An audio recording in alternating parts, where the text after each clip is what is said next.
Assalamu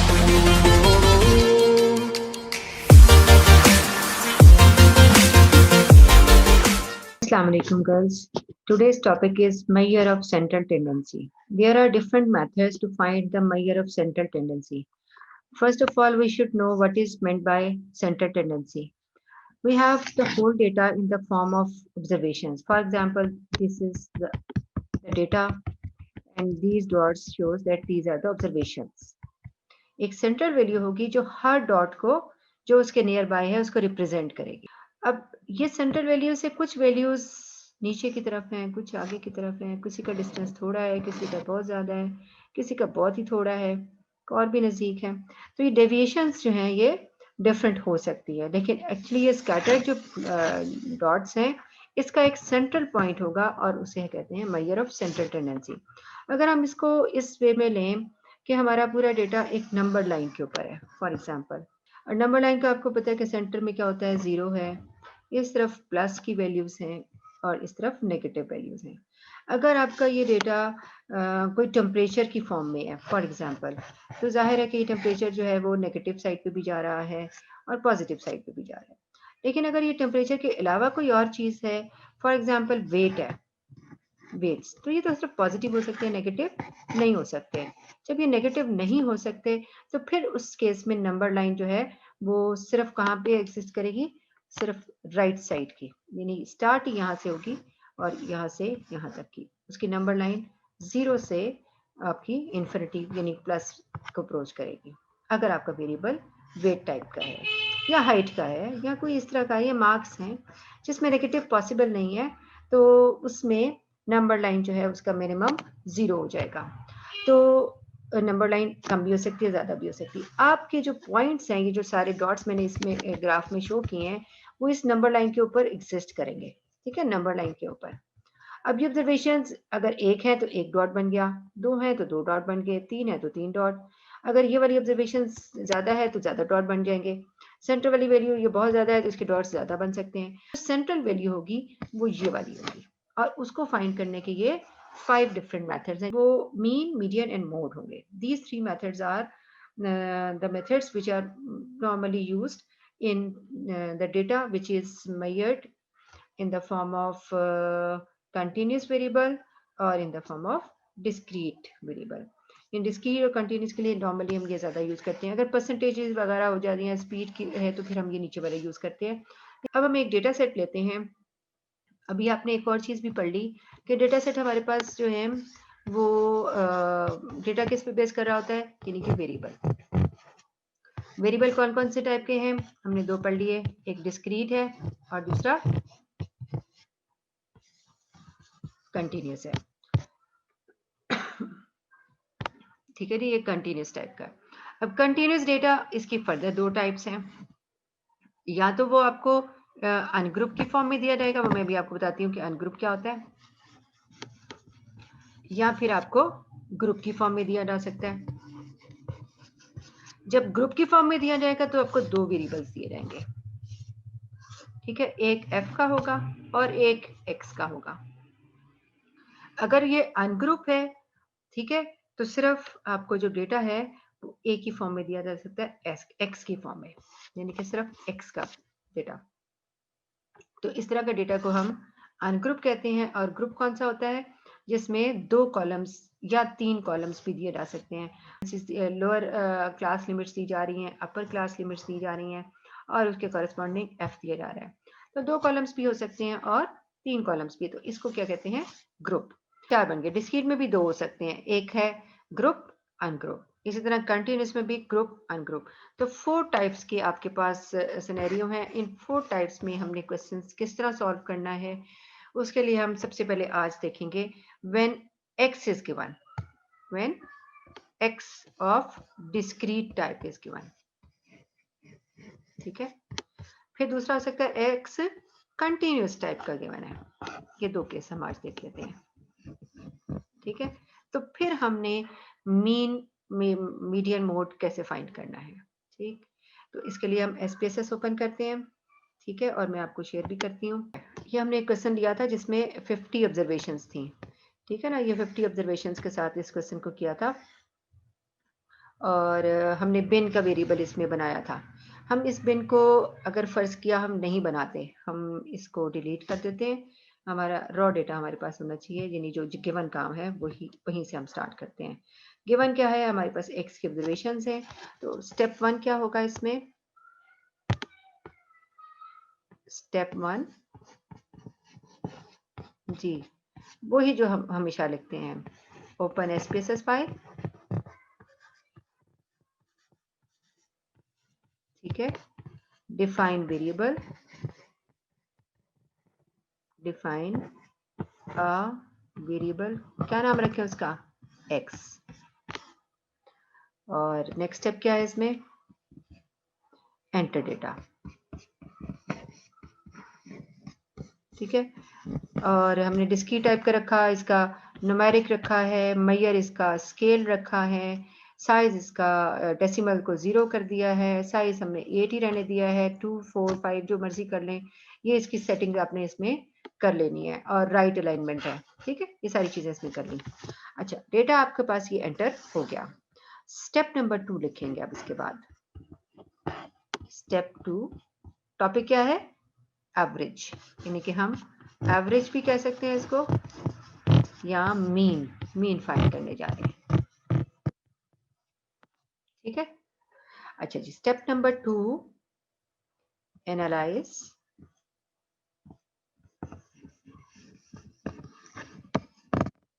ठीक है जी। हमने ये एनालाइज पे जाना है। और एनालाइज के अंदर हमने एक चीज पढ़ी थी कि क्या है, डिस्क्रिप्टिव स्टैटिस्टिक्स, ठीक है। डिस्क्रिप्टिव, यहाँ से थोड़ा सा मैं इरेज कर लूं, ठीक है। डिस्क्रिप्टिव स्टैट्स, डिस्क्रिप्टिव स्टैट्स के बाद फिर हमने क्या करना है, इसको हम दोनों तरह से कर सकते हैं। इसके में फ्रीक्वेंसीज में भी जा सकते हैं, ओहो, फ्रीक्वेंसीज में भी जा सकते हैं, या इसके अंदर फिर डिस्क्रिप्टिव्स है, ये भी कर सकते हैं। और दूसरा काम हम क्या कर सकते हैं, डिस्क्रिप्टिव्स में, डिस्क्रिप्टिव्स दोबारा से है, उसको भी कर सकते हैं।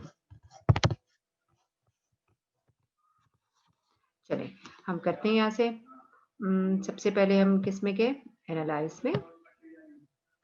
और एनालाइज के आप देखें कि एनालाइज में डिस्क्रिप्टिव स्टैटिस्टिक्स के अंदर फ्रीक्वेंसीज भी एग्जिस्ट कर रही हैं पहले पे, और दूसरे पे क्या एग्जिस्ट कर रहा है? डिस्क्रिप्टिव्स। दोनों से हम मीन फाइंड कर सकते हैं। चले पहले फ्रीक्वेंसीज से कर लेते हैं। फ्रीक्वेंसीज को क्लिक किया, एक विंडो और ओपन हो गई, ठीक है। एक जो विंडो और ओपन हुई, हमने क्या करना है उसमें? नेक्स्ट है सेलेक्ट एक्स, आप लिख लीजिएगा सेलेक्ट एक्स। डबल क्लिक किया, सेलेक्ट हो गया। ये जो पहला टैब है इसमें स्टैटिस्टिक्स, इसको क्लिक किया। स्टैटिस्टिक्स को क्लिक किया तो आप देखें कि एक और विंडो आपके सामने खुल गई है। इस विंडो में आपने देखना है कि जो राइट कॉर्नर है, राइट साइड पे, उसमें कौन कौन सी ऑप्शंस दी हुई हैं जी? इसमें ऑप्शंस दी हुई हैं आपको, मीन, हाँ हम तीनों कर लेंगे, मीन, मीडियन, मोड, तीनों एक साथ करके कंटिन्यू एंड देन ओके। जब हमने ये किया तो हमारे पास आउटपुट विंडो खुल जाएगी, ठीक है। आउटपुट विंडो ये रही, ठीक, ये आउटपुट विंडो आ गई आपकी। अच्छा, फ्रीक्वेंसी टेबल, चूंकि हमने फ्रीक्वेंसीज किया था ना, तो हमें फ्रीक्वेंसी टेबल को अनचेक करना चाहिए था। हम दोबारा जाते हैं, डिस्क्रिप्टिव्स, फ्रीक्वेंसीज, इस टेबल को अनचेक करना है। हमें ये टेबल नहीं चाहिए, क्योंकि हम x को सिलेक्ट कर रहे हैं और x की 50 वैल्यूज हैं, और 50 वैल्यूज इतनी स्कैटर्ड हैं कि अगर हमें इसकी फ्रीक्वेंसी डिस्ट्रीब्यूशन बना दी तो सबकी फ्रीक्वेंसीज 1 1 आ जाएंगी, जो कि यूजलेस है। तो फ्रीक्वेंसी टेबल बिन का बनाना था, बिन तो हमने इसमें बनाया ही नहीं है, इसलिए फ्रीक्वेंसी टेबल तो हमें चाहिए भी नहीं। हमने तो मीन मीडियन मोड फाइंड करना था। सिर्फ x को सिलेक्ट किया, इसको अनचेक करके, एंड देन ओके, ठीक है। तो पहली वाली लॉग जो है वो आपकी बेकार हो गई। अब ये वाला हमने, अब देखिए इसके रिजल्ट में एक छोटा सा टेबल, स्मार्ट सा टेबल आपके सामने आया है। और वो जो स्मार्ट सा टेबल है, उसमें आपके पास मीन का आंसर कितना आ रहा है जी? मीन का आंसर आ रहा है 110.28, मीडियन 110, मोड 100। ये तो हमने पहला केस देखा था, जिस केस में आपके पास वैल्यूज x की हैं और कौन सा है? कंटिन्यूस है, ठीक है, कंटिन्यूस। अगर हमारे पास डिस्क्रीट है तो उसके लिए हम एक फाइल देख लेते हैं। हमारे पहले हम नई फाइल खोल के इसमें एंटर कर लेते हैं। File, new, data, variable. हम वेरिएबल व्यू में जाके एक वेरिएबल डिफाइन कर लेते हैं, उसका नाम हम एक्स रख लेते हैं। न्यूमेरिक टाइप का होगा और इसका डेसिमल हमने 0 कर देना है क्योंकि नंबर ऑफ चिल्ड्रन हम करने जा रहे हैं। और यहाँ पर हम इसका लेबल लिख देंगे, this is called number of children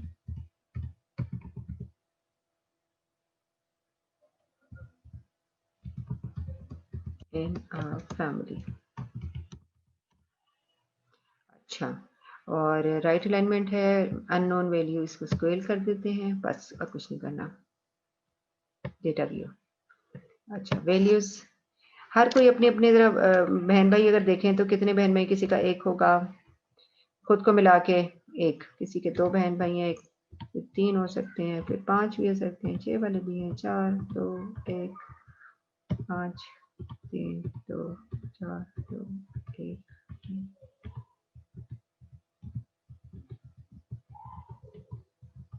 okay, 50 हमने डेटा सेट एंटर किया। अब हम इसका मीन फाइंड करेंगे। तो कैसे करेंगे? Analyse, then descriptive statistics. अब मैं फ्रीक्वेंसीज में नहीं जाऊंगी, अब मैं जाऊंगी डिस्क्रिप्टिव्स में। दूसरा मेथड, डिस्क्रिप्टिव्स को क्लिक किया। अच्छा, दोनों कर सकते हैं, फ्रीक्वेंसीज भी कर सकते थे और डिस्क्रिप्टिव्स भी। सिलेक्ट कर लिया इसको, वेरिएबल को। अच्छा, इसमें अब ऑप्शंस में जाना है, ठीक है। ऑप्शंस में गए तो आप देखिए इसमें मीन लिखा हुआ है, नजर आ रहा है? ओनली मीन इज हियर और मोड इसमें एग्जिस्ट नहीं कर रहा। तो मीडियन और मोड करना है तो फिर आपको फ्रीक्वेंसीज में जाना है, ठीक है। अच्छा, और उसके बाद कंटिन्यू एंड देन ओके। ये रिजल्ट्स, ये देखिए 50 वैल्यूज हैं। तो मीन क्या आया? 3.2। अब ये चूंकि डिस्क्रीट है तो 3.2 को हम एक्सक्लूड कर देंगे। तो एवरेज क्या आया? क्योंकि 3 बचे हो सकते हैं ना, 4 हो सकते हैं, 3 हो सकते हैं, 3.2 तो कोई नहीं हो सकते। तो मीन को शो करते हैं एक्स बार से, ठीक है। अगर हमें मीडियन और मोड भी चाहिए था तो फिर हमें फ्रीक्वेंसीज में वापस जाना होगा। आप देख लें बच्चों, आपका ना एनालाइज इस विंडो में भी नजर आ रहा है और आपकी जो पहले वाली विंडो है उसमें भी नजर आ रहा है। आउटपुट से भी कर सकते हो और आप जो वर्कशीट है उससे भी कर सकते हैं, ठीक है जी। हमने एनालाइज किया, डिस्क्रिप्टिव्स, देन फ्रीक्वेंसीज। सबसे पहले तो मैंने अनचेक करना है डिस्प्ले फ्रीक्वेंसी टेबल को, अनचेक कर दिया, ओके। उसके बाद नंबर ऑफ चिल्ड्रन को सिलेक्ट करके इस तरफ ले आए, स्टैटिस्टिक्स में गए और मीन में दोबारा रख रही हूँ, देखते हैं ये क्या रिजल्ट देता है। उसका तो 3.2 आया था, इसका क्या आया, ठीक है जी। And then continue and then okay. चलिए जी, अब ये आपकी आउटपुट आ गई है। इस आउटपुट में अगर आप देखें तो मीन का रिजल्ट क्या आया? इसमें भी 3.2 आया है। तीनों रिजल्ट उसने आपको दे दिए हैं, ठीक। मीन का रिजल्ट 3.2, मीडियन 3, मोड 2। क्योंकि मोड तो इसमें से जो मोस्ट रिपीटेड वैल्यू है, और आप देखें कि मैंने मोस्ट रिपीटेड वैल्यू जो है वो 2 डाली थी, यानी कि 2 ज्यादा टाइम्स किया था। अगर हम इसकी फ्रीक्वेंसी डिस्ट्रीब्यूशन भी बना लें, क्योंकि डिस्क्रीट डेटा था ना, हम इसकी फ्रीक्वेंसी डिस्ट्रीब्यूशन भी बना सकते थे। तो फ्रीक्वेंसी टेबल जो है यहीं से बनना था उसका। तो चलिए एनालाइज में गए, डिस्क्रिप्टिव्स में, फ्रीक्वेंसीज में, और मैंने इसको अनचेक की बजाय अब चेक कर दिया एंड देन ओके। अब जब इसका दोबारा रिजल्ट आए तो देखें, इसको देख के आपको ये पता चला कि 1 8 टाइम है, 2 14 टाइम है। तो हाईएस्ट फ्रीक्वेंसी किसकी आई? 14 टाइम्स 2 रिपीट हुआ है, इसमें बार बार 2 आया हुआ है। अगर हम इन 2 को काउंट करें तो ये कितने टाइम्स है? 14 टाइम्स है। उसने आपके लिए काउंट करके यहाँ पर रख दिया। तो इसकी चूंकि फ्रीक्वेंसी सबसे ज्यादा हाई थी, जो हाईएस्ट फ्रीक्वेंसी होती है वो उसके अगेंस्ट जो एक्स की वैल्यू होती है वो आपका मोड होगा। This is called mode. हाँ, अभी हमने देखा mean, median and mode, abbreviation में लिख रही हूँ इसको। अच्छा, मीन को शो करते हैं एक्स बार से, मीडियन को शो करते हैं एक्स टिल्ड साइन से, मोड को शो करते हैं एक्स हैट से, ठीक है। इस तीनों मेथड के लिए हमने पढ़ा कि अगर एक्स गिवन हो, एक्स इज गिवन, तो पहला मेथड हमने ये पढ़ा। अब हम दूसरा पढ़ने जा रहे हैं, if x and F R given, तो फिर क्या करेंगे हम, ठीक है। तो उसके लिए इसको क्लोज करते हैं और वो फाइल खोलते हैं जिसमें एक्स और एफ के मान हो। ठीक है, फिर हम उसे करेंगे। फाइल ओपन, वो तो शायद हमारी खुली हुई है फाइल नीचे, ये वाली। ठीक है, इस फाइल में अगर आप देखें तो एक्स और एफ ये दो कॉलम्स गिवन है। एक्स हमने फाइंड किया था, जिस तरह फाइंड किया था लोअर प्लस अपर को ऐड करके 2 पे डिवाइड किया था इन दोनों का सेंट्रल पॉइंट, और कहाँ से जाके किया था, ट्रांसफॉर्म में जाके कंप्यूट में गए थे। याद है ये स्टेप? उसी तरह से करना है कि नहीं, पहले हमने स्टेप 1 में डेटा एंटर किया, स्टेप 1 में डेटा एंट्री है। ठीक है, डेटा एंट्री पूरे स्टेप्स लिखने हैं आपने। Define L U F and enter data. ठीक है, स्टेप नंबर 2 में क्या करना है, हमने ट्रांसफॉर्म में गए, ट्रांसफॉर्म। जी, अब मैं करने लगी हूँ आपके सामने, इसको यहां से ट्रांसफॉर्म, ये पहला ही पढ़ा हुआ है, compute variable, transform, then compute variable, और टारगेट वेरिएबल में आपने एक्स लिखना है। ठीक है, और यहाँ पे जो एक्सप्रेशन डालना है ये आपको अगर नजर आ रहा है तो क्या है, lower plus upper divided by 2। Lower और अपर के अराउंड जो है वो पेरेंथेसिस डालनी है, और फिर उसके बाद आपने इसको ओके कर देना है। ठीक है, ओके करेंगे तो आपके सामने एक वेरिएबल एक्स बन जाएगा, और वही वेरिएबल होगा जो हमारे पास यहाँ पे एग्जिस्ट कर रहा है। पहले से चूंकि वेरिएबल बना हुआ था ना, तो उसने कहा कि मैं उसी को अपडेट कर दूं, हमने कहा ओके, तो उसने उसको ओके कर दिया। अब आपने क्या करना है, analyse, not analyse, third step में डेटा में जाना है, डेटा, देन वेट केसेस। जब भी आपके पास फ्रीक्वेंसी का टेबल कॉलम होगा तो आपने वेट केस करना है, वेट केसेस, और वेट केसेस में आपने वेट केसेस बाय इसको क्लिक किया, और यहां से फ्रीक्वेंसी को सिलेक्ट करके यहां पर ले आए, एंड देन ओके। ठीक है, यानी कि आपका पहला स्टेप अगर आप नोट करो तो ये वाला था, जिसमें हमने एक्स को कंप्यूट किया। दूसरा स्टेप जो है उसमें हमने क्या किया, वेट केस किया। ठीक है, तो ये आप इससे पहला भी स्टेप था डेटा एंट्री का, ये स्टेप 2 है आपका, ये आपका स्टेप 3 है। अब आपने स्टेप 4 करना है, जिसमें फाइंड करना है कि कैसे मीन मीडियन मोड करेंगे हम। तो उसके लिए आपने एनालाइज में जाना है। ठीक है, और जो भी हमने स्टेप्स लिए थे ना, एग्जैक्टली वही स्टेप्स लेने हैं। ठीक है, फ्रीक्वेंसीज में जाके, अब मैं ये लिखने नहीं लगी बल्कि इसको अरेंज करती हूँ, और हम वहां से इसको मिनिमाइज कर लेते हैं, क्योंकि आउटपुट विंडो है, हमारा रिजल्ट इसी में आना है। इसको भी मिनिमाइज करते हैं, एनालाइज, डिस्क्रिप्टिव, फ्रीक्वेंसीज में गए, फ्रीक्वेंसी टेबल को हमने ऑफ कर दिया। अच्छा, अब मुझे बताएं हम किसको सेलेक्ट करेंगे अगर हम इसको रीसेट कर लें, लोअर को, अपर को, एफ को कि मिड को, इन सब में चारों में से किसको सेलेक्ट करेंगे? याद रखिएगा हमेशा एक्स को करेंगे जो हमने कंप्यूट किया था। अगर हम इसको सेलेक्ट ना करें तो फिर बनाने का क्या फायदा, हमने क्यों बनाया था, हमने इसी को सेलेक्ट करना था इसलिए बनाया था। ठीक है, और फिर स्टैटिस्टिक्स में गए, mean, median, mode, and then continue, and then okay. अब आप देखें आपकी आउटपुट विंडो में ये जो शुरू में स्टेप्स आए थे, ये तो हमने एक्स कंप्यूट किया था, फिर उसके बाद हमने ये वेट केस किया था। ठीक है, और अब उसके बाद जो हमने नेक्स्ट स्टेप किया है उसके ये कमांड्स हैं, और इसके रिजल्ट्स देखें, मीन का 67.74, मीडियन 67, मोड 67, और ये जो है ये आपके पास वही जो टेबल गिवन था उसमें एक्स की वैल्यूज हैं, और ये आपके पास एफ फ्रीक्वेंसी, ये दो कॉलम जो है ये उस तरह से एज इट इज गिवन है। बाकी आपने इन चीज़ों को नहीं देखना कि ये क्या है, इनको इग्नोर कर दें। आपने ये फर्स्ट 2 कॉलम्स को देखना है कि एक्स और एफ ये आपके पास रिजल्ट्स हैं। अगर आप एक्स और एफ को ही नोट करो तो आप देखें कि यहाँ पर जो हाईएस्ट फ्रीक्वेंसी है वो किसकी है, हाईएस्ट फ्रीक्वेंसी 42 है, और किसकी है, 67 की। तो ये क्या होगा, ये मोड होगा। अच्छा, अगर हम इसको अरेंज करें तो इसमें जो टोटल डेटा है 104 का है, तो सेंट्रल वैल्यू 52 पे करके आएगी हाफ। अब 52 वैल्यूज अगर आप इन 3 को ऐड करो तो 52 यहीं कहीं हो जाएगा, तो 67 ही आपका मीडियन होगा। क्या है, so mean, median, mode are given in the table, और इनसे आप मेजर ऑफ सेंट्रल टेंडेंसी के रिजल्ट्स ऑब्टेन कर सकते हो।